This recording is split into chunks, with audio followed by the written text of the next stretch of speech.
Tugasku menemanimu. Hai sahabat masuk, kembali bersama Miminata di sini.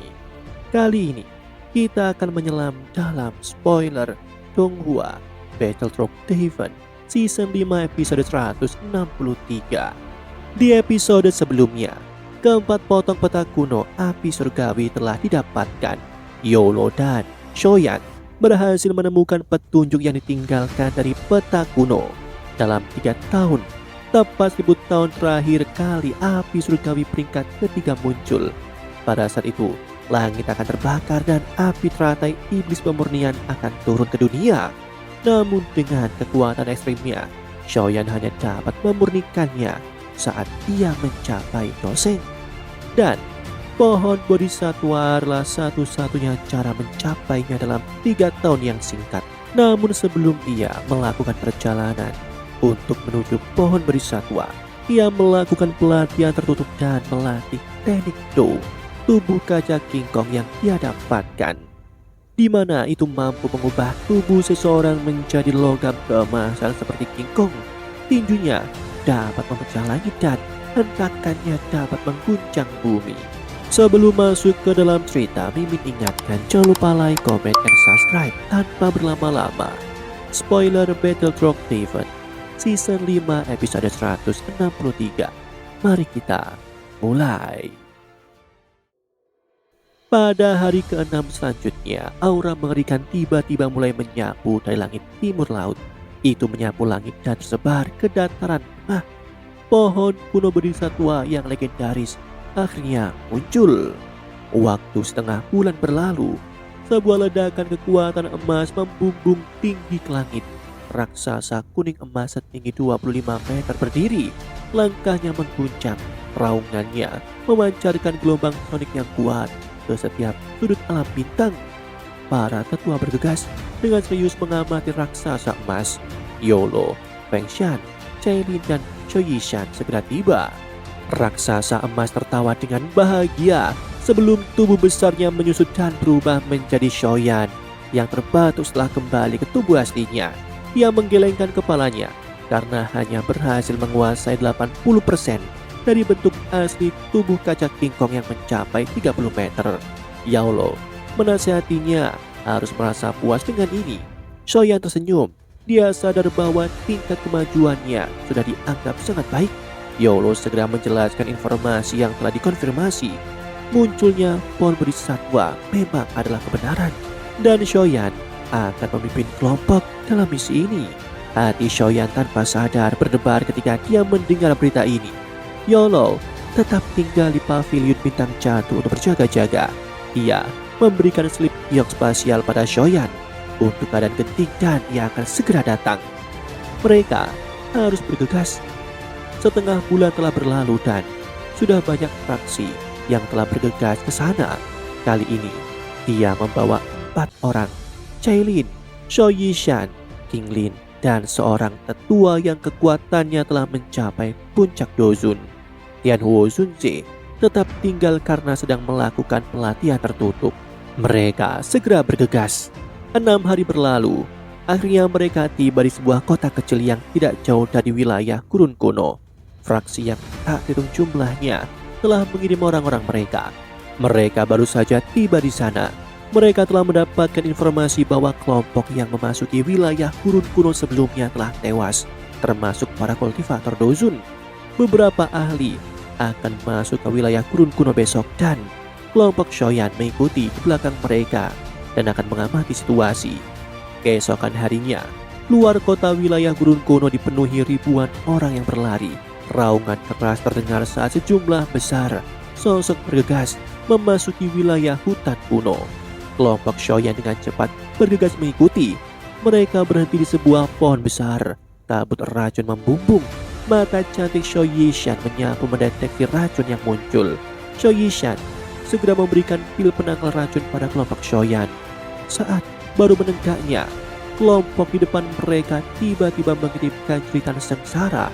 Sebuah ledakan jok yang sangat intens membumbung di depan kelompok Shoyan. Ketika mereka mengamati, itu adalah mayat Dozun yang sepenuhnya hitam.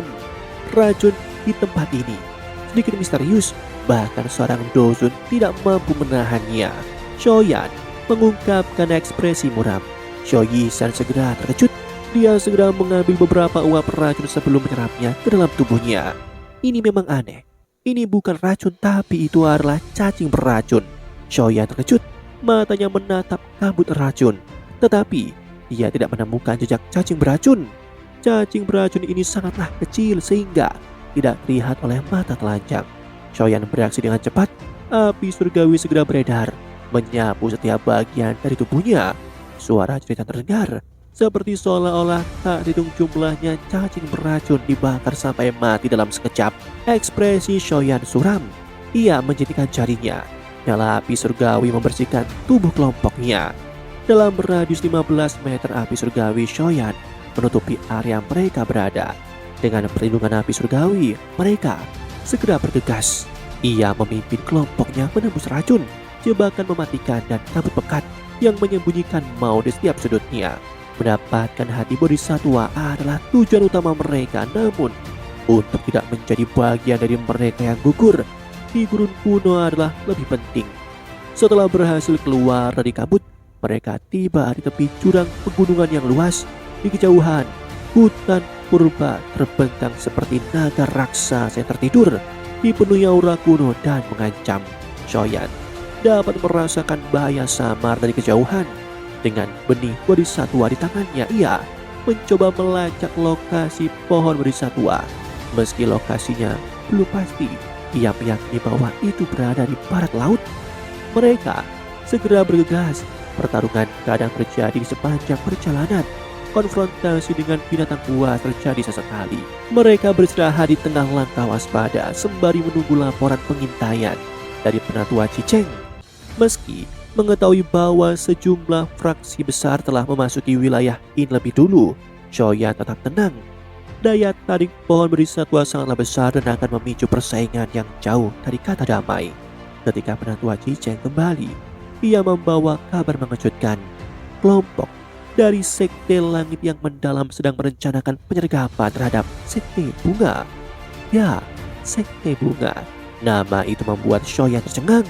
Dengan wajahnya yang suram, Shoyan memutuskan untuk tidak tinggal diam. Dendam dengan Sekte Langit yang mendalam belum lunas. Dengan suara tenang namun penuh niat membunuh, ia memerintahkan kelompoknya untuk bersiap. Pertarungan baru saja akan dimulai. Di sisi lain, di tengah pegunungan, para anggota Sekte Bunga berusaha melarikan diri dari kejaran Sekte Langit yang mendalam. Pertarungan sebelumnya telah menewaskan penatua penting dan menguras seluruh anggota mereka. Meski situasi terus memburuk, Yun, pemimpin sekte mereka, memimpin pelarian dengan wajah tegas. Di sisi lain, Nalan Yantran bergegas dengan muram. Bahaya semakin dekat. Sekte Langit yang mendalam telah menyusun penyergapan besar. Mereka membawa 2 ahli tingkat Dozun bintang 9. Ini Sekte Bunga hanya tersisa sedikit kekuatan. Meski luka parah, Nalan Yantran berusaha bertahan. Serangan yang bertubi-tubi datang membuat mereka terdesak. Saat keadaan menjadi genting dan Nalan Yantran terlempar oleh serangan maut, Yun mencoba menyelamatkannya, namun mengakibatkannya terkena serangan yang membuatnya terluka parah. Sekte Langit yang mendalam hampir meraih kemenangan. Harapan perlahan sirna di tengah pengepungan yang mengerikan ini. Namun, pada saat kritis ini, cahaya keemasan menyilaukan turun dari langit. Sosok raksasa berlapis cahaya emas muncul dan menghantam salah satu pemimpin musuh hanya dengan satu pukulan. Kehadiran itu mengguncang medan pertempuran dan memaksa musuh mundur dengan panik. Suara berat dari sosok emas bergema. Pertempuran kini mulai berbalik arah. Tak ingin kalah begitu saja, Liu Chang memerintahkan seluruh elit Dozun yang tersisa untuk menyerang serentak. Lebih dari 10 ahli melepaskan doki mereka dengan gila-gilaan, menciptakan badai kekuatan yang mengguncang dan bahkan merobek ruang. Namun, raksasa emas itu tetap berdiri tenang. Tubuhnya bersinar, penuh kekuatan destruktif. Dengan satu pukulan sederhana, seluruh serangan musuh dihancurkan berkeping-keping. Gelombang bentrok kekuatan menyapu medan pertempuran, membuat para anggota Sekte Langit yang mendalam terlempar dan memuntahkan cairan merah. Hanya Liu Chang dan satu penatua kurus yang masih berdiri, namun tatapan mereka kini dipenuhi dengan rasa kengerian. Liu Chang mencoba melarikan diri, bersumpah akan membalas dendam suatu hari nanti. Namun apakah Xiaoyan akan membiarkannya? Raksasa emas itu bergerak secepat kilat. Dalam sekejap mata, kepalan emas yang menghancurkan pertahanan doki Liu Chang dan meremukkan organ dalamnya. Liu Chang tewas seketika, meninggalkan sisa pasukan dalam kepanikan. Setelah menghabisi pemimpin musuh, raksasa emas berdiri di hadapan Yun Yun dan para penatua Sekte Bunga. Ketegangan mulai mereda, digantikan keheranan saat mereka menyadari siapa orang di balik cahaya emas itu. Itu memudar, tubuh raksasa itu mengecil dan nampaklah sosok kurus yang familiar. Ya, itu tak lain adalah cinta lamanya, Xiaoyan. Xiaoyan tepat waktu menyelamatkan mereka dari kehancuran. Xiaoyan segera membagikan pil obat untuk membantu memulihkan kondisi Yun Yun, Nalan Yanran dan para penatua yang terluka parah. Kondisi genting ini mempertemukannya kembali dengan Yun Yun dan Nalan Yanran, mengingatkan kisah masa lalu di mana dua sosok ini punya ikatan masa lalu yang emosional dengannya, serta Cailin, sang ratu Medusa yang pernah menjadi lawannya. Yun Yun segera menceritakan bagaimana mereka telah tersesat selama 5 hari, diserang binatang buas dan akhirnya disergap oleh sekte langit yang mendalam. Kini mereka berniat menuju tempat yang dianggap aman dan menjadi pusat perebutan harta kuno. Xiaoyan menyadari bahwa jika ingin mendapatkan hati Bodhisattva dan memperkuat tubuhnya, ia harus memanfaatkan kesempatan ini untuk bergabung dengan kelompok lain demi memperbesar peluang keberhasilan. Saat berdiskusi, Yun Yun mengungkapkan adanya rute lebih cepat ke barat, namun dijaga oleh Piton Iblis Langit Purba, makhluk langka dengan kekuatan yang luar biasa. Mendengar itu, Xiaoyan justru tertarik. Darah Piton itu diyakini dapat memperkuat tubuhnya, membantu menembus batas dari teknik badan kaca kingkong. Meski berisiko tinggi, ia memutuskan untuk menantangnya. Keputusan itu mengejutkan Yun Yun dan anggota sektenya. Namun, meski Yun Yun sempat ragu melihat kondisi anggotanya, demi keamanan ia akhirnya menyetujui untuk bergabung dengan kelompok Xiaoyan. Xiaoyan pun berjanji akan melindungi mereka dari segala ancaman. Saat mereka beristirahat, Xiaoyan merasakan kehadiran kelompok lain yang melintas di langit. Ia segera memerintahkan semua orang untuk menyembunyikan diri dan menekan aura mereka. Xiaoyan mengenali pemimpin kelompok itu. Ya, itu adalah Feng Qing'er dari suku Phoenix Iblis Langit. Kini kekuatannya jauh lebih kuat dari sebelumnya. Aura yang dibawanya mengingatkan Xiaoyan pada tekanan surgawi khas dari Phoenix Langit kuno. Ini membuatnya tahu bahwa waktunya terbatas. Dengan kekuatan musuh yang terus berkembang, ia harus segera mendapatkan peruntungan. Ia harus segera menemukan Piton Iblis Langit Purba dan menembus batas kekuatannya.